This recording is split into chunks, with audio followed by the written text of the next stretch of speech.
আসসালামু আলাইকুম viewers, master take বিডির পক্ষ থেকে আমি ফাহাদ আছি আপনাদের সাথে। সবাইকে মাস্টার টেক বিডির পক্ষ থেকে আন্তরিক শুভেচ্ছা অভিনন্দন। এই সুন্দর চমৎকার ল্যাপটপটিতে আপনারা প্রসেসর হিসেবে পাচ্ছেন পেন্টিয়াম সিলভারের 10 জেনারেশনের একটি প্রসেসর।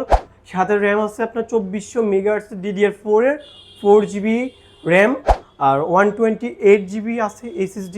ডিসপ্লে সাইজটা হচ্ছে আপনার 12 ইঞ্চি IPS প্যানেল দেওয়া আছে। HD ডিসপ্লে দেখতে পাচ্ছেন, সুপার স্লিম। একবার কাছে আসলে দেখতে পারবেন একটা সুপার ফ্রেশ। সবগুলা পোর্ট অ্যাভেলেবেল, একবার কাজ করবে। সবগুলো আমরা চেক করে রাখি। আপনারা যখন শপে আসবেন চেক করে দিব। যারা কুরিয়ারের মাধ্যমে নেবেন ল্যাপটপ আমাদের নিজ দায়িত্বে চেক করে আপনাদের গন্তব্যস্থলে পাঠানো হবে। এই সুন্দর চমৎকার ল্যাপটপটি যদি আপনি আমাদের শপে এসে কালেক্ট করতে চান তাহলে দ্রুত চলে আসুন। যার যত পিস মন চায় যত খুশি নিয়ে যেতে পারবেন। আর যারা আসতে পারবেন না, ঢাকার বাইরে আসছেন, তারা কুরিয়ারের মাধ্যমে নিতে পারবেন। কুরিয়ারের প্রসেসটা একবারে সহজ। আমাদের ডিসক্রিপশন বক্সে আর আমাদের নাম্বার দেওয়া আছে, মাস্টার টিভির নাম্বার দেওয়া আছে, ওইখানে হোয়াটসঅ্যাপ আছে, আমাদের সাথে যোগাযোগ করবেন। আর হচ্ছে বুকিং মানি হিসেবে 510 টাকা দিলে আপনার কাঙ্ক্ষিত ল্যাপটপ আপনার গন্তব্যস্থলে একবার নিরাপদে চলে যাবে।